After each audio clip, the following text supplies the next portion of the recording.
Hello students, let's continue with Civil Procedure Code lecture 19. We are about to start a new order.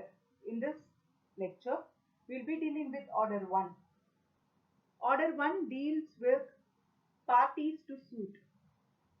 நம்ம வந்துட்டு already பிளெயின்டிஃப்னா யாரு டிஃபெண்டன்ட்னா யாரு அப்படின்றத பார்த்துருக்கோம் பிரீஃபா ஓகேவா person who files the case will be called as plaintiff and person who defends the case will be known as defendant. அதாவது ஒரு கேஸை ஃபைல் பண்றவங்க வந்து வாதி, ஒரு கேஸை வந்துட்டு டிஃபெண்ட் பண்றவங்க வந்து பிரதிவாதி அப்படின்றது மட்டும்தான் நம்ம பார்த்துருக்கோம். பட் இந்த ஆர்டர்ல நம்ம என்ன பார்க்க போறோம்னு பாத்தீங்கன்னா ஃபுல் அண்ட் ஃபுல்லா யாரு பிளெயின்டிஃபா இருப்பாங்க, யாரு டிஃபெண்டண்டா இருப்பாங்க, and when the necessary parties are not impleaded என்ன ஆகும் அப்படின்றது. அதாவது ஒரு கேஸ்க்கு தேவையான பார்ட்டிஸ் எல்லாருமே வந்துட்டு அந்த பர்டிகுலர் கேஸை நம்ம வந்துட்டு பார்ட்டியா கொண்டு வந்துருக்கணும். சப்போஸ் அந்த மாதிரி பார்ட்டியை கொண்டு வரலன்னா என்ன ஆகும் அப்படின்றது.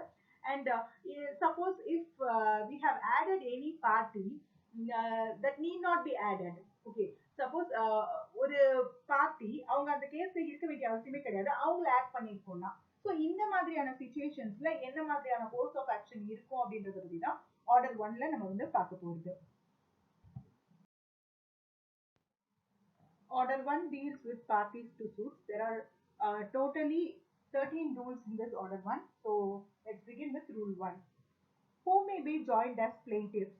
All persons may be joined in one suit as plaintiffs where any right to relief in respect of or arising out of the same act or transactions or series of acts or transactions is alleged to exist in such persons, whether jointly, severally, or in the alternative, and if such persons brought separate suits, any common question of law or fact would arise. வாதிகளாக யார் சேர்க்கப்படலாம்? எல்லா நபர்களும் உரிமையியல் வழக்கொன்றில் வாதிகளாக சேர்க்கப்படலாம். ஒரே செய்கை எழுகிற பரிகாரத்திற்கான உரிமை எதுவும் அத்தகைய நபர்களிடம் கூட்டாக தனித்தனியாக இருக்கும்போது அவர்களை வாதிகளாக சேர்க்கலாம். அத்தகைய நபர்கள் தனித்தனியாக உரிமை வழக்குகளை தொடுக்கும் போது அப்போதும் வாதிகளாக சேர்க்கலாம். There should be a common act or transaction or series of acts or transactions. So காமனா ஒரு தொடர்ந்து நடந்த விஷயங்களா இருக்கலாம், இல்லைன்னா ஒரே விஷயம் தொடர்பா பாதிக்கப்பட்ட நபர்களாவோ இல்லைன்னா அவங்களுக்கு ரிலீஃப் தேவைப்படுறதாவோ இருக்கலாம். ஓகேவா? ஸோ இப்போ பார்ட்டிஷன் அப்படின்னு எடுத்தீங்கன்னா காமனா இங்க வர்றது பாத்தீங்கன்னா சேம் சூட் ஷெட்யூல் ப்ராப்பர்ட்டி இல்லையா பார்ட்டிஷன் அப்படின்னு வரும்போது. அதே மாதிரி இப்போ சப்போஸ் வேற ஏதாவது ஒரு ஹவுசிங் போர்டு அந்த மாதிரி எடுத்தோம் அப்படின்னா என்டையர் ஹவுசிங் போர்டு. ஓகே, இப்போ வந்து டெமாலிஷன் அதை பத்தி எல்லாம் கொண்டு வராங்க அப்படின்னா என்டையர் ஹவுசிங் போர்டு வந்துட்டு அதுல வரும். என்க்ரோச்மெண்ட் அப்படின்னு பார்க்கும்போது அந்த என்க்ரோச்மெண்ட்ல அது ஒரு பெரிய ஒரு 10 கிரவுண்ட்ஸ் இருக்கிற ஏரியாவை ஃபுல்லா என்க்ரோச் பண்றாங்க அப்படின்னா அந்த 10 கிரவுண்ட்ஸோட ஓனர்ஸும் வந்துட்டு பிளெயின்டிஃபா சேர்க்கப்படலாம். So similar same act or series of act இல்லைன்னா சேம் டிரான்சாக்ஷன் இல்லைன்னா சீரீஸ் ஆஃப் டிரான்சாக்ஷன் இதுல எது வந்து சரியா வருதோ அதுல காமன் ரிலீஃப் இருக்குது, அதாவது same relief is available for every one அப்படின்ற போது they can be joined as plaintiffs. அதே மாதிரி இப்போ சப்போஸ் அவங்க தனியா ஃபைல் பண்ணாலும் அவங்களுக்கும் அதே கொஸ்டின் வந்து பொருந்தும், கொஸ்டின் ஆஃப் லாவோ கொஸ்டின் ஆஃப் ஃபேக்டோ அதே தான் இருக்கும், ப்ரிவேல் ஆகும் அப்படின்ற பட்சத்துல they can be joined as plaintiffs. Jahar Rai versus Premji B. Mansata 1977 case. If two parties contract with a third party, then a suit by one of the joint promisees making the other as co-defendant is maintainable, even if the plaintiff does not prove that the other joint promisee had refused to join him as co-defendant. இங்க வந்து பாத்துக்கோங்க, two parties அதாவது ஏ B ரெண்டு பேரும் சேர்ந்து காமனா ஒரு third party கிட்ட ஒரு கான்ட்ராக்ட்ல என்டர் ஆகுறாங்க. ஓகேவா? So one A is filing a suit. Okay, இப்போ பி பிளெயின்டிஃபா சேர்த்துக்கணும்னா மட்டும்தான் he needs the consent of the B. ஓகேவா? இப்போ கோ டிபெண்டன்ட்டா சேர்க்கிறதுக்கு அதாவது தேர்ட் பார்ட்டியை வந்து டிபெண்டன்ட்டா வச்சு ஃபைல் பண்றாங்க and another promisee that is B has been included as co-defendant. So அதுக்காக கன்சென்ட் வாங்க வேண்டிய அவசியம் கிடையாது அப்படின்றத நம்ம இந்த கேஸ்ல பார்க்கலாம். நெக்ஸ்ட் பாத்தீங்கன்னா Alvin housing colony welfare association versus government of Andhra Pradesh 2009 case இது. The persons in whose favor plots were allotted and to whom possession was also handed over should have been impleaded and heard by the High Court. No order adverse to a party should be passed without hearing it. So this argument case is pertaining to allotment of 3 acres to the Hyderabad Alvin Employees Cooperative Housing Committee. இதுல என்னன்னு பாத்தீங்கன்னா ஒரு housing committee housing போர்டுக்கு வந்துட்டு ஒரு 3 acres கிட்ட ஒரு லேண்டை வந்துட்டு கொடுத்துடுறாங்க. ஓகேவா? ஃபர்தரா அந்த ஹவுசிங் கமிட்டி என்ன பண்றாங்கன்னு பாத்தீங்கன்னா ஃபர்தரா அந்த லேண்டை பிரிச்சு எல்லாருக்கும் கொடுத்துடுறாங்க. And individuals have started to possess the same. அவங்களோட கொடுத்த அலாட்மெண்ட் பிளாட்ஸை வந்துட்டு அவங்கவுங்க பொசிஷனுக்கு வர ஆரம்பிச்சிடலாம். ஓகே, ஸோ இந்த அலாட்மெண்ட் நடந்து 2 years கழிச்சு this welfare association is filing a case writ petition. என்னன்னு பாத்தீங்கன்னா இது வந்துட்டு தப்பா ஏலினேட் பண்ணிருக்காங்க, they should not have alienated அப்படின்னு சொல்லிட்டு கேஸ் ஃபைல் பண்றாங்க. ஸோ கோர்ட் என்ன பண்ணிடுறாங்க ஹை கோர்ட்ல அப்படின்னு பாத்தீங்கன்னா சிங்கிள் பெஞ்ச் ஸ்ட்ரக் டவுன் பண்ணிடுறாங்க. ஓகேவா? For not impleading the parties. Okay, delay வேற வருது, டிலே எதனால அப்படின்றத அவங்க வந்துட்டு அதை எக்ஸ்பிளைன் பண்ணுங்க. ஸோ பண்ணிடுறாங்க. நெக்ஸ்ட் திருப்பி ஹை கோர்ட்ல ரிட் அப்பீல் போகும்போது அங்க என்ன ஆகுதுன்னு பாத்தீங்கன்னா அங்கேயும் வந்துட்டு கோர்ட்ல என்ன சொல்றாங்கன்னா யாருக்கு அந்த ஹவுசிங் கமிட்டி பிளாட் அலாட் பண்ணாங்களோ, யாரெல்லாம் இப்ப அந்த லேண்ட்ல பொசிஷன்ல இருக்காங்களோ அவங்க should be impleaded in this case. ஓகேவா? ஏன்னா ஆல்ரெடி அதை அலாட் பண்ணும்போது இந்த டிஸ்பியூட் இவங்க ரைஸ் பண்ணாங்க. and it has been more than 2.5 years மேலதான் அவங்க கேஸே ஃபைல் பண்ணியிருக்கிறாங்க. இந்த நேரத்துல அவங்க எல்லாருமே வந்துட்டு அலாட்டீஸ் எல்லாமே வந்துட்டு பொசிஷனுக்கு வர ஆரம்பிச்சாங்க. So if this appeal is allowed அப்படின்ற பட்சத்துல it will have adverse effects of the allottees. So அதனால பிரின்சிபல் ஆஃப் நேச்சுரல் ஜஸ்டிஸ் பாதிக்காம இருக்கணும்னா அவங்க முதல்ல என்ன பண்ணிருக்கணும்னா ரெஸ்பாண்டன்ஸை ப்ராப்பரா இன்க்ளூட் பண்ணிக்கணும். ஸோ யாருக்கெல்லாம் வீடு அலாட் ஆச்சோ அவங்களையும் இன்க்ளூட் பண்ணி தான் வந்துட்டு ஃபைல் பண்ண முடியும் அப்படின்னு சொல்லிட்டு சொல்லிடுறாங்க இந்த கேஸ்ல. Next rule 2, power of court to order separate trials. Where it appears to the court that any joinder of plaintiffs may embarrass or delay the trial of the suit, the court may put the plaintiffs to their election or order separate trials or make such other order as may be expedient. அதாவது தனித்தனி விசாரணைகளுக்கு கட்டளையிட நீதிமன்றத்துக்குள்ள அதிகாரம். வாதிகளின் சேர்க்கை உரிமை வழக்கில் விசாரணையை சிக்கல்படுத்தக்கூடும் அல்லது தாமதப்படுத்தக்கூடும் என்று நீதிமன்றத்துக்கு தோன்றும் போது நீதிமன்றம் வாதிகளை அவர்களே தேர்வு செய்யும்படி தெரிவிக்கலாம் அல்லது தனித்தனி விசாரணைகள் செய்ய கட்டளையிடலாம் அல்லது உகந்ததாய் இருக்கலாகும் வேறு கட்டளையை பிறப்பிக்கலாம். So suppose in a case more than one plaintiff has been joined. ஓகேவா? So இந்த plaintiff ஜாயின் பண்ணும்போது என்ன ஆகுது, they might be having different purposes. So இதுல என்ன ஆகும் அப்படின்னா if the court is coming to a conclusion that if the court feels that joint trial நடத்தும் போது either it could cause any embarrassment or delay, அதாவது ஒரு trial விசாரணை நடத்தும் போது தாமதப்படுத்தக்கூடும் இல்லைன்னா இன்னும் சிக்கலாக்கிட்டே போகும். ஏன்னா ஒரு இஷ்யூ மட்டும் இருக்காது, இப்ப 2 சேர்ந்து இருக்கிறதுனால ஃபர்தரா இஷ்யூஸ் ப்ரொசீட் ஆகிட்டே போகும்போது கேஸ் ரொம்ப காம்ப்ளிகேட் ஆகிட்டே போகும் அப்படின்ற காரணத்தினால கேஸை தனியா ட்ரையல் வச்சு நடத்திக்கிறதுக்கான ஒரு ஆப்ஷனை பார்ட்டிஸ் கிட்ட அதாவது பிளெயின்டிஃப்ஸ் கிட்ட கோர்ட் கொடுக்கலாம். ஓகேவா? Okay, you can select weather to conduct common trial இல்லைன்னா வந்துட்டு செப்பரேட்டா ட்ரையல் நடத்திக்கலாமா. இப்போ இஷ்யூஸ் ஆர் டிஃபரெண்ட் அப்படின்ற பட்சத்துல செப்பரேட்டா ட்ரையல் நடத்திக்கலாமா அப்படின்றது வந்துட்டு சாய்ஸை பார்ட்டி கிட்ட நம்ம வந்து கேட்க முடியும். This is applicable for trial courts and not for appeal courts. Okay. Next, rule 3. Who may be joined as defendants? All persons may be joined in one suit as defendants where any right to relief in respect of or arising out of the same act or transaction or series of acts or transactions is alleged to exist against such persons, whether jointly, severally, or in the alternative. And if separate suits were brought against such persons, any common question of law or fact would arise. பிரதிவாதிகளாக யார் சேர்க்கப்படலாம்? எல்லா நபர்களையும் உரிமை வழக்கொன்றில் பிரதிவாதிகளாக சேர்க்கலாம். ஒரே செய்கையிலிருந்து எழுகிற பரிகாரத்திற்கான உரிமை எதுவும் அத்தகைய நபர்களுக்கு எதிராக கூட்டாக அல்லது தனித்தனியாக இருக்கும்போது அவர்களை பிரதிவாதிகளாக சேர்க்கலாம். அத்தகைய நபர்களுக்கு எதிராக தனித்தனி உரிமை வழக்குகள் கொண்டு வரப்பட்டால் பொதுவான சட்ட பிரச்சனையோ சங்கதி பிரச்சனையோ எதுவும் எழும்போது அவர்களை பிரதிவாதியாக சேர்க்கலாம். So rule 1ல நம்ம ஆல்ரெடி பார்த்தோம் when plaintiffs can be joined which on which ground plaintiffs can be joined அப்படின்றது பார்த்தோம். அதே தான் வந்து ரூல் 3ல ஓகேவா. அந்த plaintiffs சொல்லிருக்காங்க அதே ரீசன் தான் டிபெண்டன்ஸ்க்கும். ஸோ ஒரே ஆக்ட் இல்லைன்னா ஒரே டிரான்சாக்ஷன் இல்லைன்னா சீரீஸ் ஆஃப் ஆக்ட் இல்லைன்னா சீரீஸ் ஆஃப் டிரான்சாக்ஷன் மூலியமா அந்த டிபெண்டன்ட் இஸ் பீங் லையபிள் அப்படின்ற பட்சத்துல அந்த எல்லா டிபெண்டன்ஸுமே வந்துட்டு நம்ம வந்துட்டு ஜாயின் பண்ணி சேர்க்கலாம். அப்படி இல்ல அதே காரணங்களுக்காக they can be given separate trial அப்படின்னா அந்த நேரத்திலயும் அந்த ட்ரையல்ல கொஸ்டின் ஆஃப் லா இல்ல கொஸ்டின் ஆஃப் ஃபேக்ட் உருவாகும் அப்படின்ற பட்சத்துல அவங்கள நம்ம டிபெண்டன்ஸா ஜாயின் பண்ணலாம். ஸோ ஒருத்தங்களுக்கு எதிரா ஒரு பிளைண்டிஃப் இல்லைன்னா ரெண்டு மோர் தென் ஒன் பிளைண்டிஃப்க்கு அகேன்ஸ்டா அவங்களுக்கு ரிலீஃப் தேவைப்படுது அப்படின்ற பட்சத்துல அந்த டிபெண்டன்ட்டை எல்லாரையுமே வந்துட்டு கேஸ்ல சேர்க்கலாம். அந்த பர்சன்ஸ் எல்லாருமே டிபெண்டண்டா சேர்க்கலாம். அதாவது ஒரு கேஸ் அப்படின்னா ஒருத்தங்களுக்கு அகேன்ஸ்டா தான் ரிலீஃப் கிடைக்கணும் அப்படின்றதுல 2-3 பேர் கூட இருப்பாங்க. ஸோ அந்த 2-3 பேர் எதிராகவும் ரிலீஃப் இருக்குது அப்படின்னா all those persons can be joined as defendants. Ishwar Bhai C. Patel versus Harihar Behera 1999 case.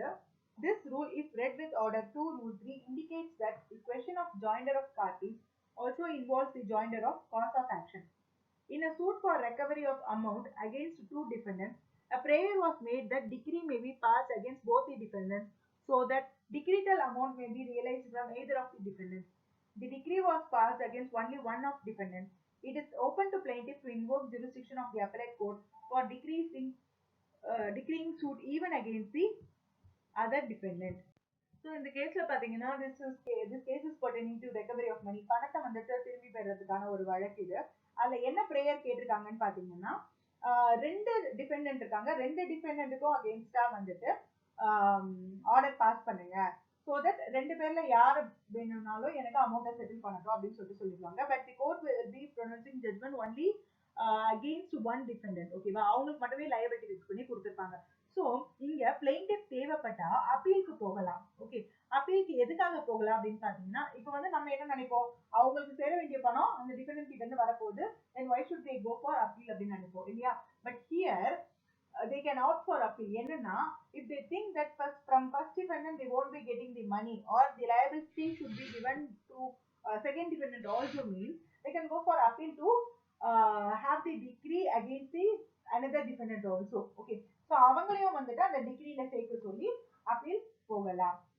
Next வந்துட்டு பார்த்தோம்னா Jugraj Singh versus Jaswant Singh 1971 case.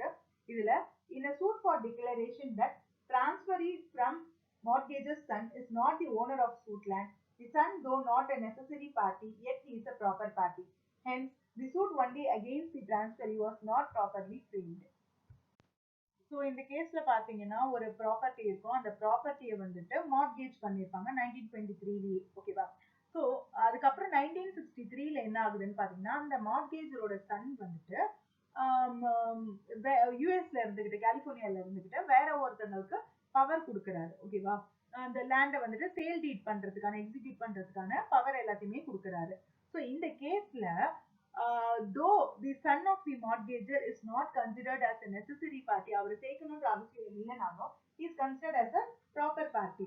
So வெறும் டிரான்ஸ்பரி, அதாவது அந்த யாருக்கு அந்த சேல் டீட் போச்சோ அந்த சேல் டீட் எக்ஸிக்யூட் பண்ணாங்களோ அந்த டிரான்ஸ்பரி மட்டுமே சேர்த்திருந்தா that is not properly framed அப்படின்னு சொல்லிட்டு கேஸை அப்சர்வ் பண்றாங்க. நெக்ஸ்ட் பாத்தீங்கன்னா Sarath Chandra versus Sarala Bala cos 1928 cases. The object of providing such a provision in Rule 3 is to avoid multiplicity of suits and needless expense if it could be done without embarrassment to parties and courts. இப்போ வந்துட்டு இந்த சேர்த்து joint அதாவது ஒரே கேஸா பிளைண்டிஸ் எல்லாம் சேர்த்து டிஃபெண்டன்ஸ் எல்லாம் சேர்த்து ஒரே கேஸா நடத்துறது.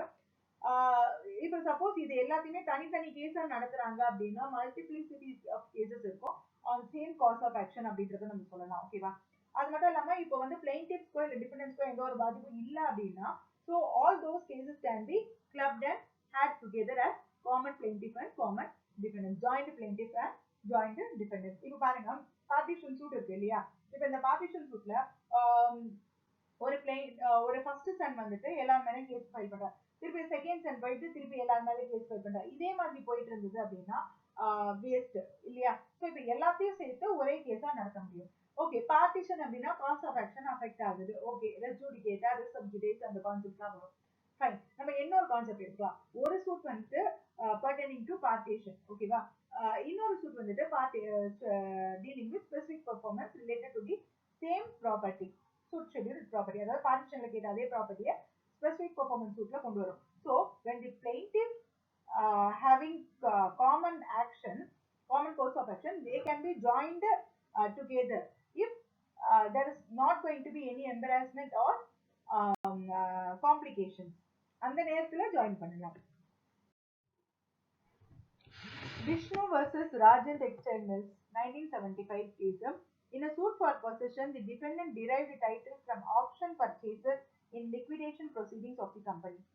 The plaintiff sued for declaration that the auction proceedings and the subsequent conveyance by auction purchaser to the defendant were void in law under a certain act.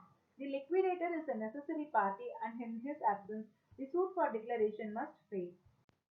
இந்த கேஸ்ல என்ன ஆகுதுன்னு பாத்தீங்கன்னா, அப்பலன்ஸோட லேண்டை லீஸ்க்கு கொடுத்துருக்காங்க ஒரு கம்பெனிக்கு.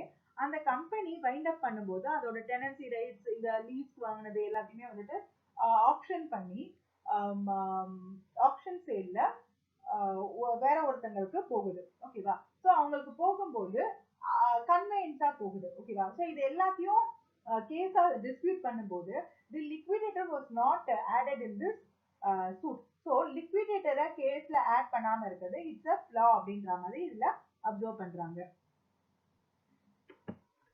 Next, Mohammed Hussain versus Gopi Bai. Ordinarily, the court does not regard a decree binding upon a person who was not included in the action. So, ஒரு கேஸ்ல அந்த பார்ட்டியை இன்க்ளூட் பண்ணிடல அப்படின்னா, அவங்க பார்ட்டியா இல்லை அப்படின்னா கோர்ட்டோட ஜட்மெண்ட் வந்துட்டு அந்த பார்ட்டியை பைண்ட் பண்ணாது அப்படின்றது இந்த கேஸ்ல அப்சர்வ் பண்ணிருக்காங்க. Suresh Kumar versus Baluram 2009 case. In a suit for eviction, the subtenant would not be a necessary party.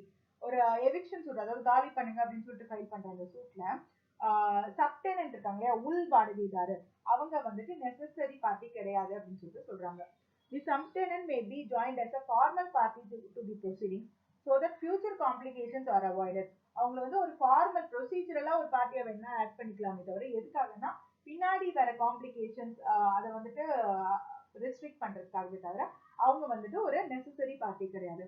Once a decree is passed against a tenant, then whether a subtenant was a party or not to the proceeding, he would be bound by the decree.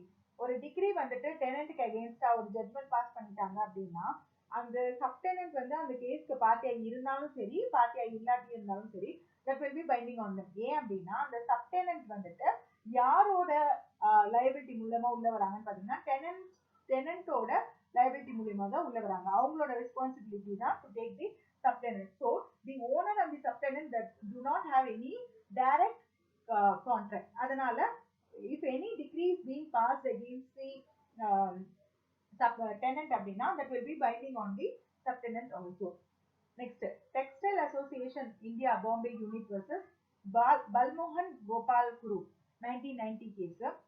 When an eviction decree is passed against the family members of the deceased tenant without impleading one of the sons, the eviction decree obtained against other heirs of the deceased tenant has to be set aside. So ஒரு tenant இருக்காங்க, அந்த tenant வந்து இறந்துடுறாங்க அப்படின்ற போது an eviction suit has been filed against the legal heirs of the tenant, ஓகேவா? அவங்களோட பசங்க பொண்ணுங்க எத்தனை பேர் இருக்காங்களோ அவங்க பேர்ல அந்த எவிக்ஷன் சூட் ஃபைல் பண்றாங்க. அதுல ஒரு பார்ட்டியை மறந்துடுறாங்க, ஒரு சன்னை மறந்துடுறாங்க, ஓகேவா? ஸோ இப்போ என்ன ஆகுதுன்னா, அந்த சன்னை மறந்து கொடுக்கப்பட்ட ஆர்டரை வந்துட்டு செட் அசைட் பண்ணணும் அப்படின்றதும், அதே மாதிரி ஒரு மிஸ் அவுட் சன் இருக்கு, அந்த சன்னை சேர்த்து திரும்பி ப்ரொசீடிங்ஸ் கொண்டு வந்துட்டு அதுக்கப்புறம் ஆர்டரை பாஸ் பண்ணலாம் அப்படின்றதும் சொல்றாங்க. The mere declaration that the decree was not binding on the left of heirs is not sufficient. வெறும் வந்துட்டு அந்த யாரை விட்டு போச்சோ அவங்களுக்கு not binding அப்படின்னு சொல்றதை விட, it would always be better to bring in the person and to pronounce the decree so that there won't be any flaw for the setper. Next பாத்தீங்கன்னா ரூல் 3A, இது வந்துட்டு ஒரு அமெண்ட்மெண்ட்ல கொண்டு வராங்க. It deals with power to order separate trials where joinder of defendants may embarrass or delay trial where it appears to the court that any jointer of defendants may embarrass or delay the trial of the suit, the court may order separate trials or make such other orders as may be expedient in the interest of justice.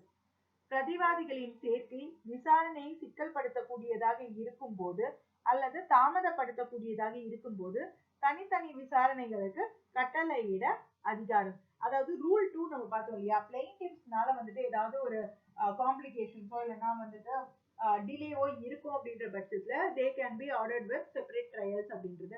அதே தான் இங்க 3A. அது வந்து பெர்டனிங் to plaintiff, இது வந்து பெர்டனிங் to டிஃபெண்டன்ஸ், பிரதிவாதிகள் தொடர்பானது.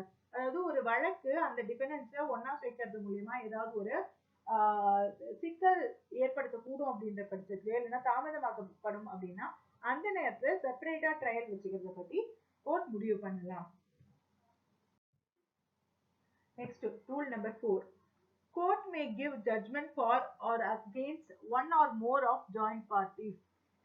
Judgment may be given without any amendment for such one or more of the plaintiffs as may be found to be entitled to relief, for such relief as he or they may be entitled to, against such one or more of the defendants as may be found to be liable according to their respective liabilities. கூட்டு தரப்பினர்களில் ஒருவர் அல்லது ஒருவருக்கு மேற்பட்டவருக்கு சாதகமாக அல்லது எதிராக நீதிமன்றம் தீர்ப்பளிக்கலாம். பரிகாரத்துக்கு உரிமையுடையவர்களாக இருப்பதாக காணப்பட்டலாகும் ஒருவர் அல்லது ஒருவருக்கு மேற்பட்ட வாதிகளுக்கு சாதகமாக அவர் அல்லது அவர்கள் எத்தகைய பரிகாரங்களுக்கு உரிமையுடையவர்களாக இருக்கக்கூடுமோ அத்தகைய பரிகாரங்களுக்காக தீர்ப்பளிக்கலாம். அவரவர்களுடைய கடப்பாடுகளுக்கேற்ப கடப்பாடு உடையவர் என முடிவு செய்யப்படலாகும் ஒருவர் அல்லது ஒருவருக்கு மேற்பட்ட பிரதிவாதிகளுக்கு எதிராக தீர்ப்பானது திருத்தம் எதுவும் இல்லாமல் அளிக்கப்படலாம். சோ இப்போ ஒரு பிளைன்டிஃப் ஒரு டிபெண்டன்ட் இருக்காங்க அப்படின்னா அந்த நேரத்துல there is going to be no confusion. Okay, if there are more than one plaintiff and there are more than defendants அப்படின்னா காமனா ரெண்டு பிளைன்டிஃப்க்குமே ரிலீஃப் கிடைக்கணும் அப்படின்ற அவசியம் கிடையாது. ரெண்டு டிஃபெண்டன்ட்க்குமே லையபிலிட்டி அரைஸ் பண்ணிருக்கணும் இல்ல செட்டப் பண்ணிருக்கணும் அப்படின்ற அவசியம் கிடையாது. ஓகேவா? Based on the facts of the case, if only one plaintiff is getting remedy அப்படின்னா that will be ordered by the court. Okay, அதே மாதிரி ஒரு டிஃபெண்டன்ட்க்கு அகைன்ஸ்டா தான் லையபிலிட்டி வருது. இப்போ வந்து 3 பேர் இருக்காங்க, ஆனா அந்த 3 பேர்ல ஒருத்தர் மட்டும் தான் ₹1 lakh கிட்ட காம்பன்சேஷனோ இல்லைன்னா வந்துட்டு டைட்டில் டீட்காக இல்லைன்னா மிச்ச கன்சிடரேஷன் கொடுக்கணும் அப்படின்ற மாதிரி அரைவாகுது அப்படின்னா that liability one be given against the one defendant. 3 பேருமே இருக்கிறாங்க டிஃபெண்டன்ட்டா அப்படின்றதுக்காக 3 பேருக்கும் ஈக்குவலா கொடுக்கணும் அப்படின்ற அவசியம்லாம் கிடையாது. ஓகேவா? It's based on the trial that each and everyone will be having individual liabilities, yeah, individual responsibilities, as because they have been combined together in a particular case அவங்கள வந்து கண்டிப்பா அதுல லைபிள் ஆக்கணும் அப்படின்ற அவசியம் கிடையாது. ஓகேவா? இது வந்து ஏன் அவங்கள வந்துட்டு பிளைன்டிஃபாவும் டிபெண்டன்ட்டாவும் ஒரே கேஸ்ல கொண்டு வந்திருக்கோம் அப்படின்னு பாத்தீங்கன்னா the act or the transaction is same. ஓகேவா? ஸோ இவங்க எல்லாரையுமே பைண்ட் பண்ணக்கூடிய ஆக்ட் இல்லைன்னா ஒரு செயல் இல்லைன்னா வந்துட்டு ஒரு டிரான்சாக்ஷன் வந்து ஒரே விஷயமா இருக்கிறதுனாலதான் இவங்க எல்லாரையுமே நம்ம உள்ள கொண்டு வந்திருக்கோமே தவிர அவங்க எல்லாருக்குமான பொறுப்பு வந்துட்டு இல்லைன்னா interest to the towards the case இல்லைன்னா லைபிலிட்டி டுவர்ட்ஸ் தி கேஸ் வந்துட்டு ஒன்னாதான் ஒரே மாதிரியா இருக்கணும் அப்படின்ற அவசியம் கிடையாது. So if there are more then one plaintiff and only one plaintiff is liable to get இல்லைன்னா only one plaintiff is getting remedy அப்படின்னா that is valid. அதே மாதிரி டிபெண்டன்ஸ் 3 பேர் இருக்காங்கன்னா only one dependent is made liable and other 2 defendants are left free na, that is also valid.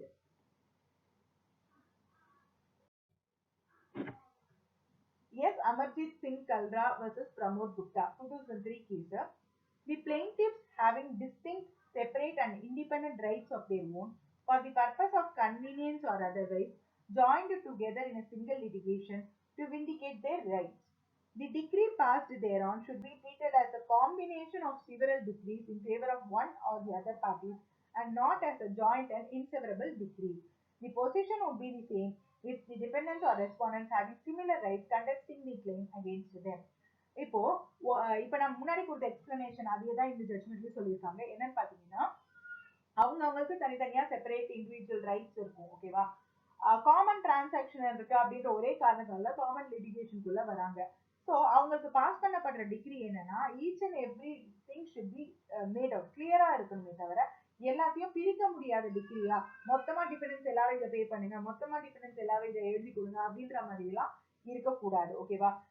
It should be individual, அதாவது ஒவ்வொருத்தவங்களோட லைபிலிட்டியும் ஸ்பெசிபிக்கா சொல்ற மாதிரி தான் அந்த டிகிரி இருக்கணும் அப்படின்றது. இதுக்கு நான் இன்னொரு எக்ஸாம்பிள் சொல்றேன். என்னன்னு பாத்தீங்கன்னா, இப்போ வந்துட்டு பிளைன்டிஃப் ஒருத்தரா இருக்காரு, 3 டிபெண்டன்ஸ் இருக்கிறாங்க அப்படின்னு வச்சுக்கோங்களேன். இந்த 3 டிபெண்டன்ஸ் மேல பிளைன்டிஃப் வந்து என்ன பண்றாங்கன்னா தனித்தனியா ஒவ்வொரு டிபெண்டன்ட் மேல கேஸ் ஃபைல் பண்றாரு. ஸோ 3 கேஸ் வருது. ஓகேவா? ஸோ இந்த 3 கேஸ்ல only A is liable to pay the money. அதாவது ஒரு கேஸ்ல வந்துட்டு ஏ வந்துட்டு டிபெண்டன்ட், இன்னொன்னுல பி, இன்னொன்று வந்து சி. ஓகேவா? ஸோ இந்த 3 ஜட்மெண்ட்ஸ்ல only in the case where A is dependent, plaintiff is winning the case. Okay, our A வந்துட்டு liable to pay money to plaintiff அப்படின்னு சொல்லிட்டு வருது. மீதி B and C ரெண்டுக்குமே என்னன்னு வருதுன்னு பாத்தீங்கன்னா, B and C ரெண்டு பேருக்குமே not liable to pay money அப்படின்னு சொல்லிட்டு வந்துருதுன்னு வச்சுக்கோங்க. இதை 3 தனித்தனி ஜட்ஜ்மெண்டா பாருங்க. A is liable, B and C are not liable, B is not liable, C is not liable வருது. ஸோ இப்போ இதை ஒரே கேஸா ஃபைல் பண்ணியிருக்காங்க அப்படின்னா என்ன ஆயிருக்கும்? So A is liable, B and C are not liable அப்படின்றத நம்ம நினைப்போம். ஸோ இதுதான் ஒவ்வொரு பர்சனுக்கு அவங்களுக்கு லைபிலிட்டி இருந்தா லைபிலிட்டி இருக்குன்னு வரும், இல்லைன்னா இல்லைன்னு தான் வரும். So as because they are joined as parties, அவங்களுக்குலாம் காமனா இன்செவரபிள் டிகிரி கொடுக்க கூடாது. நெக்ஸ்ட் வந்து rule 5. Defendant need not be interested in all the relief claimed. It shall not be necessary that every defendant shall be interested as to all the relief claimed in any suit against him. கோரப்படும் எல்லா பரிகாரங்களிலும் பிரதிவாதி அக்கறை கொண்டிருக்க வேண்டியதில்லை. ஒவ்வொரு பிரதிவாதியும் தமக்கு எதிராக தொடுக்கப்பட்ட உரிமை வழக்கில் எதிலும் கோரப்படும் எல்லா பரிகாரங்களிலும் அக்கறை கொண்டவராக இருக்க வேண்டும் என்ற அவசியம் இல்லை. ஸோ இதுல பாத்தீங்கன்னா சப்போஸ் மோர் தென் ஒன் பிரேயர்ல கேட்டிருக்காங்க அப்படின்ற பட்சத்துல அவங்களுக்கு எதுக்கு லைபிளா இருக்காங்களோ அதுக்கு மட்டும் இவங்க கன்சிடர் பண்ணணும்னா போதுமே தவிர, ஸோ அவங்களுக்கு சம்மந்தம் இல்லாத விஷயத்துல அவங்க வந்துட்டு கன்சிடர் பண்ண வேண்டிய அவசியம் கிடையாது அப்படின்றத சொல்றாங்க. சப்போஸ் மோர் தென் ஒன் டிபெண்டன்ட் இருக்க கேஸ் இருக்குது அப்படின்னா ஒரு டிபெண்டன்ட் கிட்ட இருந்து ஒரு பிரேயரோ இன்னொரு டிபெண்டன்ட் கிட்ட இருந்து இன்னொரு ஒரு பிரேயரோ சீக் பண்ணிருக்கலாம். ஓகேவா? ஸோ அது எல்லாத்தையுமே வந்துட்டு every dependent should be having it in mind அப்படின்றது கிடையாது. நெக்ஸ்ட் பாத்தீங்கன்னா rule 6. Joinder of parties liable on same contract. The plaintiff may at his option join as parties to the same suit all or any of the persons severally or jointly and severally liable on any one contract, including parties to bills of exchange, hundis and promissory notes. ஒரே ஒப்பந்தத்தின்படி கடப்பாடுடைய தரப்பினர்களின் சேர்க்கை. பாதி தனது கருத்துப்படி மாற்றுச்சீட்டு, உண்டியல்கள் மற்றும் கடனுறுதி சீட்டுகளின் தரப்பினர்கள் உள்ளடங்கலாக ஒரே ஒப்பந்தத்தின்படி தனித்தனியாகவும் கூட்டாகவும் கடப்பாடுடைய நபர்கள் எல்லோரையும் ஒரே உரிமை வழக்கில் தரப்பினர்களாக சேர்க்கலாம். இப்ப வந்துட்டு ஒரே டாக்குமெண்ட் இருக்குது அப்படின்ற பட்சத்துல எல்லாரையுமே வந்துட்டு ஒரே கேஸாவும் ஃபைல் பண்ணலாம், இல்லைன்னா தனித்தனியாவும் கேஸ் போட்டு ஃபைல் பண்ணலாம். பாத்தீங்கன்னா ஸோ இது வந்து பிளெயின்டிஃபோட சாய்ஸ் அப்படின்றது செக்ஷனே நம்ம கிளியரா சொல்லிடுறாங்க. அவங்க வந்து விருப்பப்பட்டாங்கன்னா எல்லாரையும் ஒரே கேஸ்ல சேர்க்கலாம் அப்படின்றது. ஓகேங்களா? நெக்ஸ்ட் பாத்தீங்க and they should be connected with the same contract. Okay, so அவங்களோட இண்டிவிஜுவல் லைபிலிட்டி என்ன அப்படின்றத இது பிளெயின்லி அவங்க வந்து கிளியரா சொல்லிடுறாங்க. நெக்ஸ்ட் வந்து பாத்தீங்கன்னா rule 7. When plaintiff in doubt from whom redress is to be sought. Where the plaintiff is in doubt as to the person from whom he is entitled to obtain redress, he may join 2 or more defendants in order that the question as to which of the defendants is liable and to what extent may be determined as between all parties. எவரிடமிருந்து பரிகாரம் பெற வேண்டும் என்பது வாதிக்கு ஐயம் இருக்கும்போது வாதி தான் எந்த நபரிடமிருந்து பரிகாரம் பெற உரிமை இருக்கிறது என்பதை பற்றி கருதுகிறாரோ அவர்களை பிரதிவாதிகளாக சேர்க்கலாம். So இந்த செக்ஷன் பாத்தீங்கன்னா ரொம்ப முக்கியம். என்னன்னு பாத்தீங்கன்னா when the plaintiff himself is not clear about the defendant's role. ஓகேவா? ஸோ எந்த டிபெண்டன்ட் வந்துட்டு நமக்கு லைபிள் அப்படின்றது கிளியர் கட்டா தெரியாத போது அந்த யாரெல்லாம் லைபிளா இருக்கக்கூடும் அப்படின்னு சொல்லிட்டு பிளெயின்டிஃப் நினைக்கிறாங்களோ அவங்க எல்லாரையுமே வந்துட்டு பார்ட்டிஸா சேர்க்கலாம். ஓகே, ஸோ இந்த பார்ட்டிஸா சேர்க்கும் போது அவங்களுக்குள்ள இருக்கிற லைபிலிட்டி என்ன அப்படின்றத கோர்ட் டிசைட் பண்ணுவாங்க. Okay, next rule 8. இது வந்து கொஞ்சம் பெரிய ரூல். ஓகேங்களா? one person may sue or defend on behalf of all in same interest. இது வந்து பாத்தீங்கன்னா ரெப்ரசன்டேட்டிவ் கேரக்டர்ல வரும். முதல்ல நான் ஃபுல்லா இங்கிலீஷ்ல இருக்கிற செக்ஷன்ஸ் எல்லாத்தையும் நான் சொல்லிடுறேன், அதுக்கப்புறம் I go for Tamil. Okay. Rule 8, one person may sue or defend on behalf of all in same interest.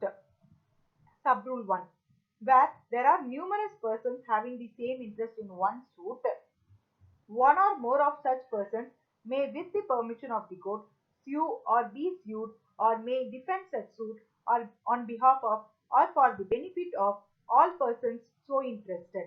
The court may direct that one or more of such persons may sue or be sued or may defend such suit on behalf of or for the benefit of all persons so interested. இது தமிழ்ல, ஒரு உரிமை வழக்கில் ஒரே விதமாக அக்கறை கொண்ட நபர்கள் பலராக இருக்கும்போது அவர்கள் அனைவரது சார்பிலும் ஒருவர் வழக்கிடலாம். அவ்வாறு அக்கறையுடைய எல்லா நபர்களின் சார்பாக அல்லது நன்மைக்காக அத்தகைய நபர்களில் ஒருவர் அல்லது ஒருவருக்கு மேற்பட்டவர் நீதிமன்றத்தின் அனுமதியுடன் வழக்கிடலாம் அல்லது எதிர் வழக்கிடலாம். அவ்வாறு அக்கறையுள்ள நபர்களில் ஒருவரையோ அல்லது ஒருவருக்கு மேற்பட்டவர்களையோ அந்த நபர்களின் சார்பில் வழக்கு தொடுக்க அல்லது எதிர் வழக்கு நடத்த நீதிமன்றம் அனுமதி வழங்க வேண்டும்.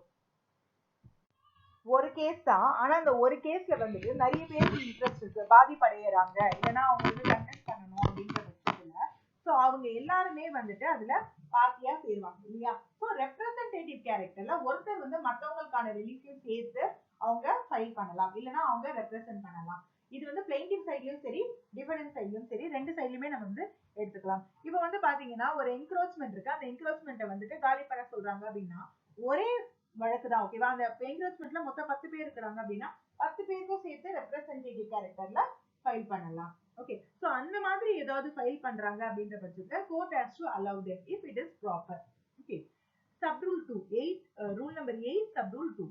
The court shall, in every case where a permission or direction is given under sub-rule 1 at the plaintiff's expense, give notice of the institution of the suit to all persons so interested, either by personal service or where by reason of the number of persons or any other cause such service is not reasonably practicable, by public advertisement, as the court in each case may direct. உள்விதி 2, ஒன்றாவது உள்விதியின்படி அனுமதியை வழங்குகின்ற போது நீதிமன்றம் பாதியின் செலவில் உரிமை வழக்கு தொடுக்கப்பட்டதை பற்றிய அறிவிப்பை நேரில் சார்பு செய்யும்படி உத்தரவிடலாம். நபர்களின் எண்ணிக்கை அதிகமாக இருப்பதால் அவ்வாறு ஒவ்வொரு நபருக்கும் தனித்தனியே சார்பு செய்வது இயலாததாக இருக்கும்போது அதனை ஒரு பொது விளம்பரம் அறிவிப்பு மூலம் தெரிவிக்கும்படி நீதிமன்றம் உத்தரவிடலாம். அதாவது இப்ப வந்துட்டு சப்ரூல் 1ல permission can be given to represent others அப்படின்ற மாதிரி வருது இல்லையா. சோ இப்போ என்னன்னு பாத்தீங்கன்னா பிளைன்டிஃபோட எக்ஸ்பென்ஸ்ல, பிளைன்டிஃப்னா இதோட செலவை வந்து ஏத்துக்கணும், அவங்க வந்துட்டு என்ன பண்ணணும்னு பாத்தீங்கன்னா எல்லாருக்கும் வந்துட்டு நோட்டீஸ் அனுப்பணும் அப்படின்றது சொல்றாங்க. ஓகே. சப்போஸ் வந்துட்டு நோட்டீஸ் அனுப்புறது முடியாத காரியம், இண்டிவிஜுவலா நோட்டீஸ் அனுப்புறதுன்னா இப்ப ஒரு 5 பேர் இருக்காங்க 10 பேர் இருக்காங்கன்னா அனுப்ப முடியும். 100 பேர் 200 பேர் இருக்கிறாங்க அப்படின்னா இண்டிவிஜுவல் நோட்டீஸ் சாத்தியப்படாது, எக்ஸ்பென்சஸும் ஜாஸ்தி ஆகும். அப்படின்னா பப்ளிக் நோட்டிபிகேஷன் மூலமா தெரியப்படுத்தலாம் அப்படின்றதுதான் சப்ரூல் 2 வந்துட்டு சொல்லுது. சப்ரூல் 3 பாத்தீங்கன்னா any person on whose behalf or for whose benefit a suit is instituted or defended under sub-rule 1 may apply to the court to be made a party to such suit. அதாவது எவர் ஒருவரின் சார்பாக அல்லது நன்மைக்காக ஒன்றாவது உள்விதியின்படி ஒரு உரிமை வழக்கு தொடுக்கப்படுகிறதோ அல்லது எதிர்வாதம் செய்யப்படுகிறதோ அவர் அத்தகைய உரிமை வழக்கில் தரப்பினராக்கப்படுவதற்கு நீதிமன்றத்துக்கு விண்ணப்பித்துக் கொள்ளலாம். ஸோ எனக்கு பதிலா வந்துட்டு ஒருத்தங்க சூட் ஃபைல் பண்ணியிருக்காங்க, என்னோட இன்ட்ரெஸ்டும் அதுல இருக்குது அப்படின்ற பட்சத்துல என்னையும் பார்ட்டியா இன்க்ளூட் பண்ண சொல்லி நான் வந்துட்டு தாக்கல் செஞ்சுக்கலாம், அதாவது கோர்ட்ல நான் அப்ளை பண்ணிக்கலாம் அப்படின்றதான் வந்துட்டு ரூல் 3 சப்ரூல் 3 சொல்லுது.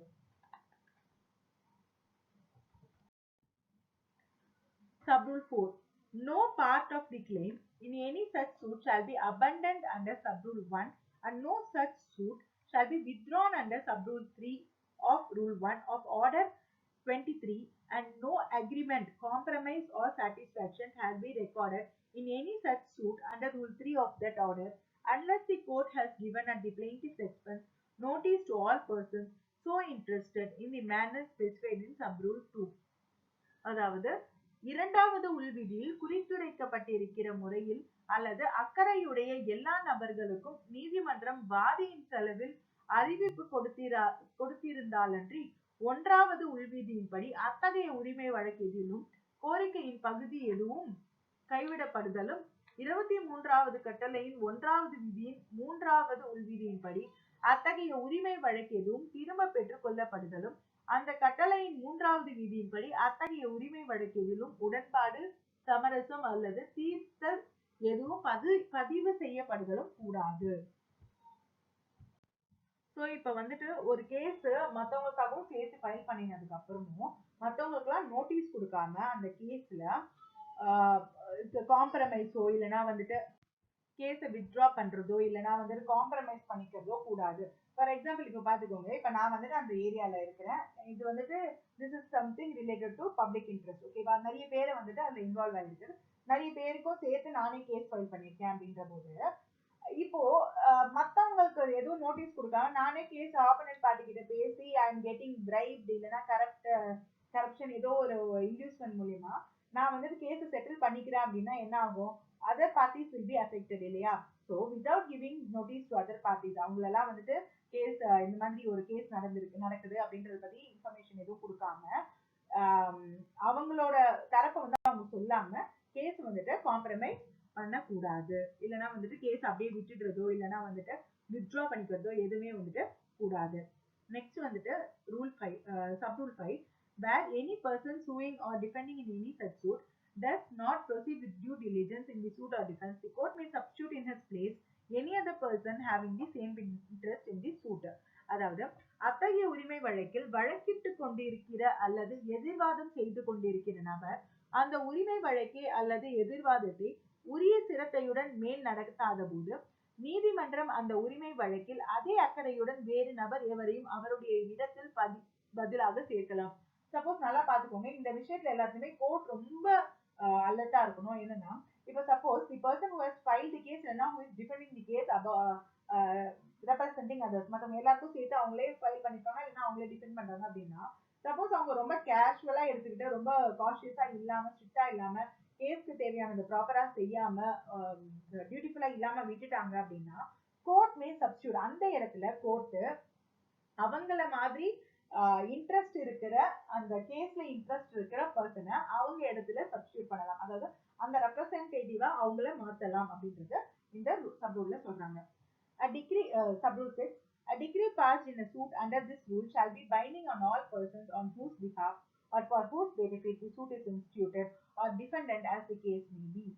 அதாவது இந்த விதியின்படி உரிமை வழக்கில் பிறப்பிக்கப்பட்ட தீர்ப்பானை அந்த உரிமை வழக்கு எந்த நபர்கள் சார்பாக அல்லது எந்த நபர்களின் நன்மைக்காக தொடுக்கப்பட்டிருக்கிறதோ அவர்களுக்கு உறுதுணையாக இருந்து பிரதிவாதிகளை கட்டுப்படுத்துவதாய் இருத்தல் வேண்டும். ஓகேவா? சோ இப்போ ஒரு ஆர்டர் பாஸ் பண்றாங்க அப்படின்னா யாருக்கு சார்பாவோ இல்லைன்னா யாருக்கு அகெயின்ஸ்டாவோ, அதாவது ஆர்டர் பாஸ் பண்றாங்க அப்படின்னா அவங்க சப்போஸ் ரெப்ரசன்டேட்டிவ் கேரக்டர்ல இருக்கிறாங்க அப்படின்னா அவங்கள சேர்ந்த எல்லாரையுமே வந்து அது பொருந்தும். இப்ப வந்து ஒரு டிபெண்டன்ட் இருக்காங்க, அந்த டிபெண்டன்ட் வந்து ஒரு சொசைட்டி, அவங்க வந்து யாரோட இன்ட்ரெஸ்ட பாதுகாக்கிறாங்கன்னு பாத்தீங்கன்னா ஒரு காலனியோட ஒரு ரெசிடென்ஷியல் ஏரியாவோட இன்ட்ரெஸ்ட் அவங்க பாதுகாக்கிறாங்க அப்படின்னா ஒரு ஆர்டர் கொடுக்குறாங்கன்னா அந்த that order is binding on the entire residential area. ஓகேவா?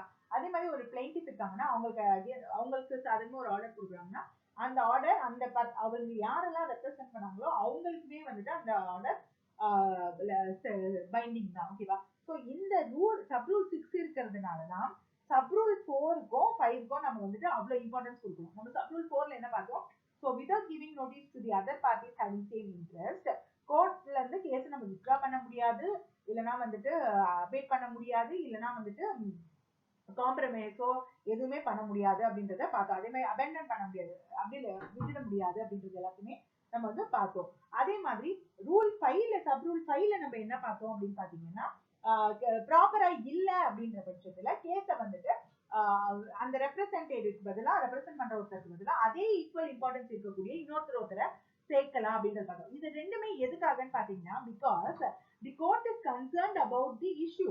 ஒருத்தவங்க வந்து ரெப்ரசன்டேட்டிவா வந்திருக்கிறாங்க அப்படின்னா அவங்க ஒழுங்கா ப்ராப்பரா தான் இருக்கிறாங்களா அப்படின்றதெல்லாம் பார்க்கணும் அப்படின்றது கோர்ட்டோட ஒன் ஆஃப் தி டியூட்டி தான் இதுல. ஓகேவா? சோ அவங்க சும்மா நானும் பிளெயின்டிஃபா வந்துட்டேன் எல்லாருக்கும் சேர்த்து செய்யறேன் அப்படின்னு சொல்லிட்டு அவங்க ஆப்போனன்ட் பார்ட்டி இந்த பணத்தை வாங்கிட்டு எல்லாத்தையும் கேஸ withdraw பண்ணிட்டு போயிட்டாங்கன்னா என்ன ஆகும்? So the parties who are being represented will be put into loss இல்லையா? அதனாலதான் இந்த sub rule 4 and 5 are being given more importance. Explanation. For the purpose of determining whether the persons who sue or sued or defend have the same interest when sued, it is not necessary to establish that such persons have the same cause of action as the persons on whose behalf or for whose benefit they sue or are sued or defend the suit as the case may be.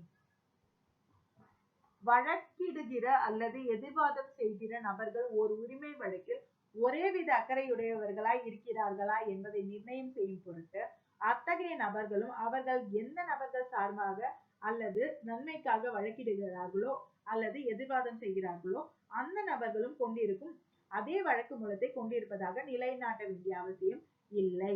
அதாவது யார் வந்துட்டு suit file பண்றாங்க இல்ல suit defend பண்றாங்களோ யாருக்காக பண்றாங்களோ அவங்க ரெண்டு பேருக்குமான காஸ் ஆஃப் ஆக்ஷன் ஒன்னாவே இருக்கணும் அப்படின்ற அவசியம் கிடையாது. ஒவ்வொருத்தவங்களுக்கும் ஒவ்வொரு மாதிரியான காஸ் ஆஃப் ஆக்ஷன் இருக்கும் இல்லையா? So it need not be same. நம்ம ஆல்ரெடி இதை வந்துட்டு நம்ம ரிட்டர்ன் ஸ்டேட்மெண்ட் கவுண்டர் கிளைம் பார்க்கும்போது பார்த்துப்போம். ஓகேவா? காஸ் ஆஃப் ஆக்ஷன் சிமிலரா இருக்க வேண்டிய அவசியம் கிடையாது. ஸோ ஒரே டிரான்சாக்ஷன் ஒரே ஆக்ட் இருந்தா போதும், காஸ் ஆஃப் ஆக்ஷன் ஒன்னாவே இருக்கணும் அப்படின்ற அவசியம் கிடையாது. So in order that rule 8 may apply, the following conditions must be fulfilled. So rule 8 வந்துட்டு நம்ம பிக்சருக்கு கொண்டு வரணும் அப்படின்னா இந்த 4 கண்டிஷன்ஸை ஃபுல்ஃபில் பண்ணணும். என்னென்ன பார்த்தீங்கன்னா, தி பார்ட்டிஸ் மஸ்ட் பி நியூமரஸ். ஓகேவா? அதாவது நிறைய எண்ணிக்கையில் அடங்காத எண்ணிக்கை கொண்ட பார்ட்டிஸ் இருக்கணும், நபர்கள் இருக்கணும். ஸோ அப்பதானே வந்துட்டு இப்போ A to Z 26 பேர் இருக்கிறாங்க அப்படின்னு ஃபார் எக்ஸாம்பிள் சொல்ற 26 ஈஸி தான். ஒரு 200 மெம்பர்ஸ் இருக்காங்க அப்படின்னா 200 பீப்புளும் தனித்தனியா கேஸ் ஃபைல் பண்ணாங்க ஆன் சேம் இன்ட்ரெஸ்ட் அப்படின்னா மல்டிபிளிசிட்டி ஆஃப் கேசஸ் வருது இல்லையா? ஸோ அதுக்கு பதிலா they will be joining the case together. ஒரே ஒரு ரெப்ரசன்டேட்டிவ் வச்சு ஃபைல் பண்ணுவாங்க. ஸோ என்ன ஆகுது, instead of having 200 cases you will be having only one case. So the main condition is that the parties must be numerous. So நிறைய நபர்கள் இருக்கணும் அப்படின்றத சொல்றோம். Then they must have the same interest in the suit. An interest merely as a member of the public is not sufficient. Interest purpose of the for the purpose of this rule. ஓகேவா? அதாவது அவங்க எல்லாருக்குமே வந்து அந்த suit மேல அந்த case மேல அக்கறை இருக்கணும். அதாவது அவங்க வந்து பாதிப்படைகிறவங்களா இருக்கணும். இல்லைன்னா அவங்களுக்கு பொறுப்பு, அந்த கேஸ் மேல ஒரு பொறுப்பு இருக்கணும். ஓகேவா? சும்மா நானும் பப்ளிக் தான் அப்படின்றதுக்காக நான் வந்துட்டு நானும் இந்த பப்ளிக்ல ஒருத்தனதா அப்படின்னு சொல்லிட்டு நான் கேஸ் வந்து தொடர முடியாது. அதனால எனக்கு என்ன பாதிப்பு இருக்குது, இல்லைன்னா என்ன பொறுப்பு இருக்குது அப்படின்றத நான் வந்து தெரியப்படுத்தணும். The court's permission must be obtained. நான் ரெப்ரசன்டேட்டிவா எல்லாருக்கும் சேர்த்து நானே அப்பியர் ஆகுறேன் அப்படின்றத முதல்ல அப்டைன் பண்ணணும். நான் பெர்மிஷன் கோர்ட்ல இருந்து நான் வாங்கணும். And notice must be given to the parties whom it is proposed to represent in this suit. And நான் இந்த கேஸ்ல எல்லாருக்கும் யாருக்கெல்லாம் நான் ரெப்ரசென்ட் பண்ணேன்னு சொல்லணும், அந்த பார்ட்டிஸ் எல்லாருக்குமே நான் வந்துட்டு நோட்டீஸ் அனுப்பி தெரியப்படுத்தணும். ஸோ அப்பதானே அவங்களுக்கு தெரியும் நமக்காக ஒருத்தவங்க வந்து அப்பியர் ஆகுறாங்க, கேஸ் ஃபைல் பண்றாங்க, இல்லை கேஸை டிஃபெண்ட் பண்றாங்கன்றது அப்பதானே தெரியும். அதனால அவங்களுக்கு நோட்டீஸ் கொடுக்கப்படணும். Kalyan Singh vs Choti 1990 case.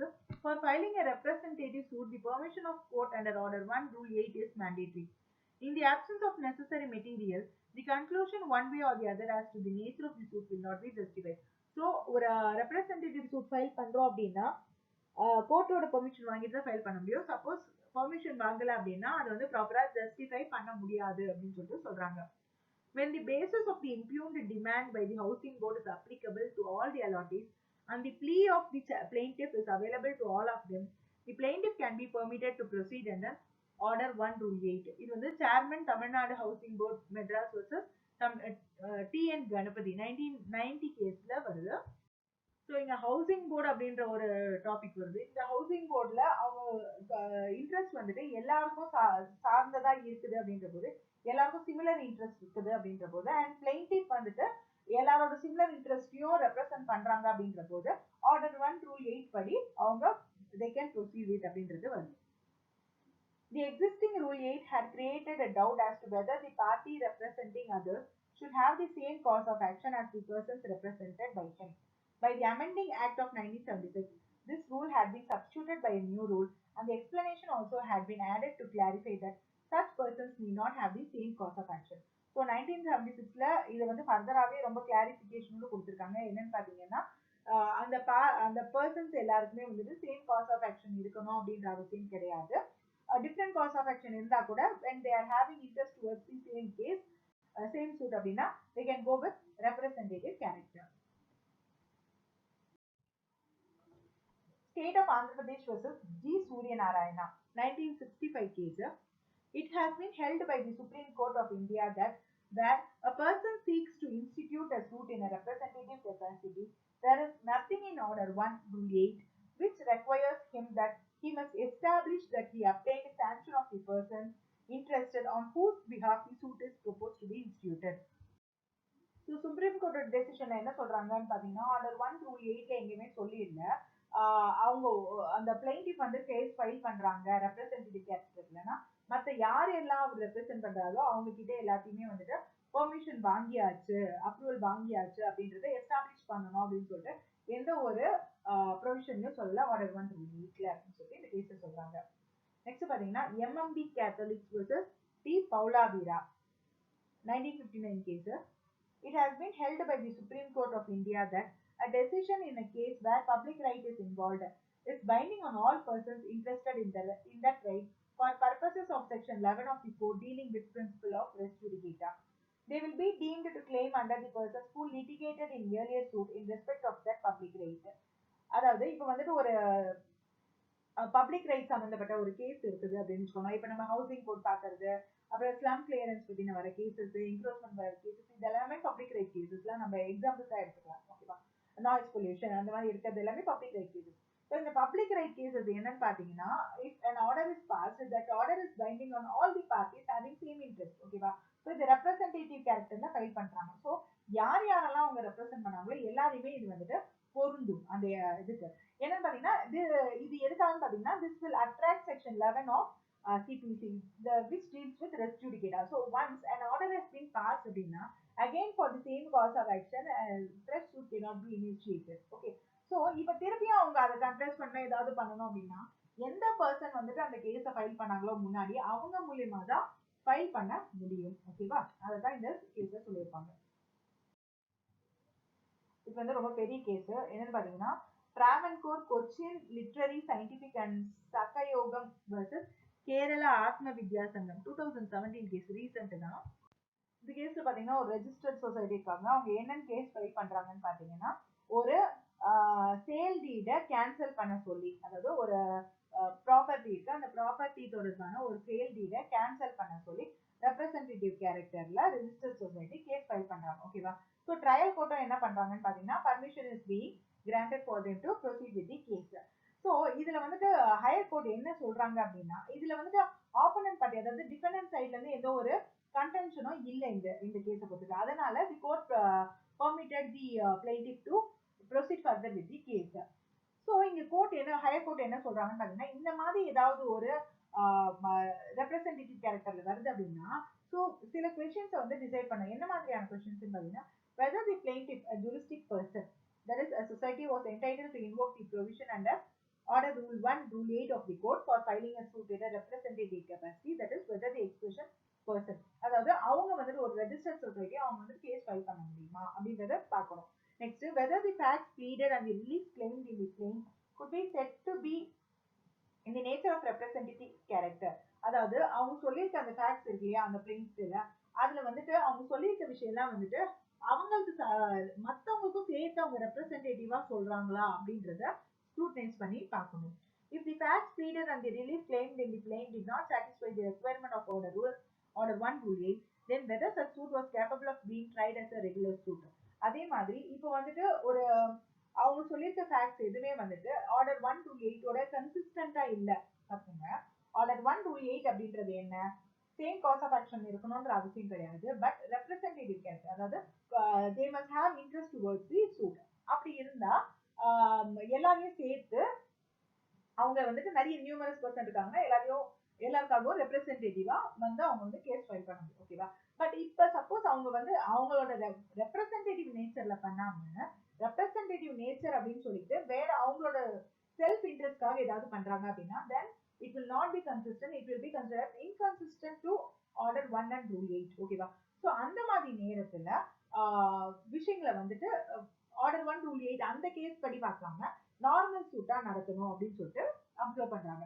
Hence case was remanded to the trial court. அதனால இந்த கேஸ் வந்துட்டு திருப்பியும் ட்ரையல் கோர்ட்டுக்கு திருப்பி அனுப்பப்படுது. எதுக்காக அப்படின்னு பாத்தீங்கன்னா நார்மல் கோர்ட்டா அதை கவனிக்கணும் தவிர ரெப்ரசன்டேட்டிவ் கேரக்டர்ல பண்ணக்கூடாது அப்படின்னு சொல்லிட்டு. ஸோ இதுக்கும் என்ன காரணம் அப்படின்னு பாத்தீங்கன்னா ரெப்ரசன்டேட்டிவ் கேரக்டர்ல பண்றோம் அப்படின்னு சொல்லிட்டு ஆப்போனன்ட் பார்ட்டிக்கு சாதகம் இப்ப பாத்துக்கோங்க ஒரு என்க்ரோச்மெண்ட் திருப்பி என்க்ரோச்மெண்ட் எடுக்கிறேன். ஏன்னா பப்ளிக் ரைட் இஷ்யூஸ்ல எல்லாம் நிறைய வரும் நமக்கு. என்க்ரோச்மெண்ட் இருக்கு, அந்த இடத்த என்க்ரோச் பண்ண விட மாட்டேங்கிறாங்க. அங்க என்க்ரோச்மெண்ட் இல்ல எவிக்ட் பண்ணணும், அந்த எவிக்ட் பண்ண விட மாட்டேங்கிறாங்க. அங்க இருக்கிற என்க்ரோச் ஆல்ரெடி ரொம்ப வருஷமா அங்க தங்கி இருக்கிற people. ஓகேவா? ஸோ இப்போ என்ன பண்றாங்க, ஒரு சொசைட்டி இல்லைன்னா ஒரு NGO is coming into picture and telling that okay I will file a case in the representative character representing you all and your interest towards the land அப்படின்றத சொல்லிட்டு அவங்க கேஸ் ஃபைல் பண்றாங்க. பட் பேக் ஸ்கிரீன்ல பாத்தீங்கன்னா this NGO is somewhere colliding with the respondent.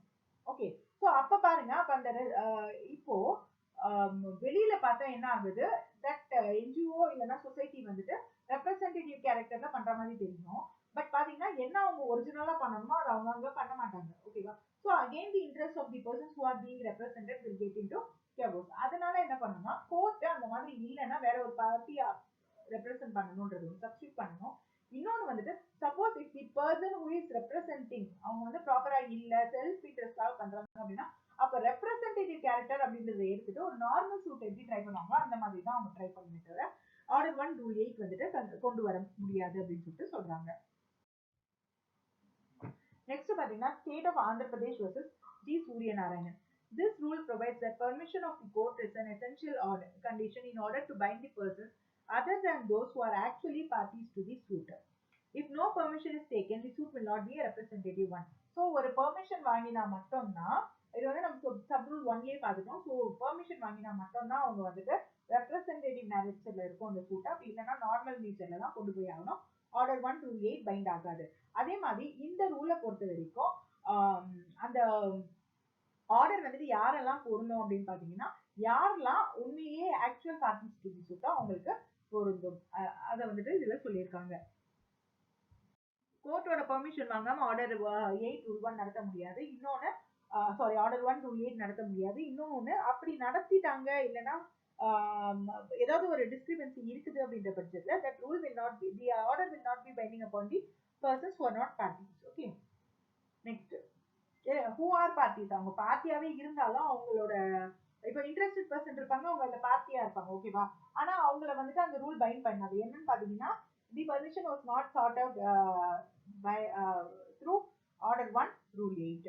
next case பாத்தீங்கன்னா Kumaravelu versus Ramaswamy 1933 பழைய case இது. This rule makes a provision that notice of the institution of the suit is preemptory and its absence cannot be cured under section 99 of the code. Further, it is the duty of the court to issue notice. So ஏதாவது ஒரு discrepancy இருக்குன்னா அதை cure பண்ண முடியும் அப்படின்றத நம்ம சொல்றோம் இல்லையா. பட் இந்த நோட்டீஸ் கொடுக்காத விஷயத்த வந்துட்டு ஆப்சன்ஸ் ஆஃப் கிவிங் நோட்டீஸ் அதை வந்துட்டு நம்ம வந்து சரி பண்ணவே முடியாது அப்படின்றது சொல்றாங்க. அண்ட் இது வந்து one of the duty of the court அப்படின்னு சொல்றாங்க. அதாவது இந்த மாதிரி ரெப்ரசன்டேட்டிவ் நேச்சர் சூட்ஸ் வரும்போது the court must be very strict in instructing the parties to send notice. இப்போ செக்ஷன் 99 இந்த ரெஃபரன்ஸ் வருது. செக்ஷன் 99 அப்படின்னு எதை பத்தி சொல்லுதுன்னு பாத்தீங்கன்னா no decree to be reversed or modified for error or irregularity not affecting merits of jurisdiction. ஓகேவா? So இப்போ ஜென்ரலா நோட்டீஸ் அனுப்பல அப்படின்ற ஒரு விஷயத்தை irregularity அப்படின்ற மாதிரி கன்சிடர் பண்ணாம it should be given utmost importance. ஏன்னா அது அவங்களோட லைஃப் ஆர் டெத் அப்படின்ற ஒரு பிரச்சனையை பேஸ் பண்ணுது. அதனால செக்ஷன் 99 யூஸ் பண்ணி இதுல வந்துட்டு ஆர்டரை நம்ம பைண்ட் பண்ண வச்சுக்கலாம் அப்படின்னு பார்த்தா அது முடியாது. நெக்ஸ்ட் வந்துட்டு பாத்தீங்கன்னா Ahmad Adam versus M.E. Makri 1964 case. Decision in a representative suit does not bind the interest that is not represented therein. The decree in suit does not operate as res judicata against a person although claiming interest but are not represented in the suit. So ஒரு representative suitல ஒரு order கொடுக்குறாங்க அப்படின்னா அந்த order யார் வந்து அதுல represent பண்ணலையோ எந்த ஒரு விஷயத்த வந்துட்டு அந்த கேஸ் நம்ம சொல்லப்படலையோ அந்த விஷயத்துக்கு அது பைண்ட் ஆகாது.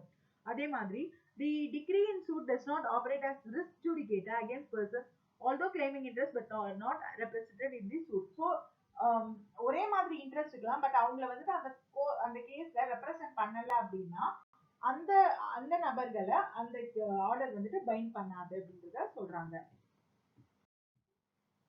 நெக்ஸ்ட் வந்து பாத்தீங்கன்னா பிரம் பிரகாஷ் vs நரேந்திர தாஸ் 1961 கேஸ்.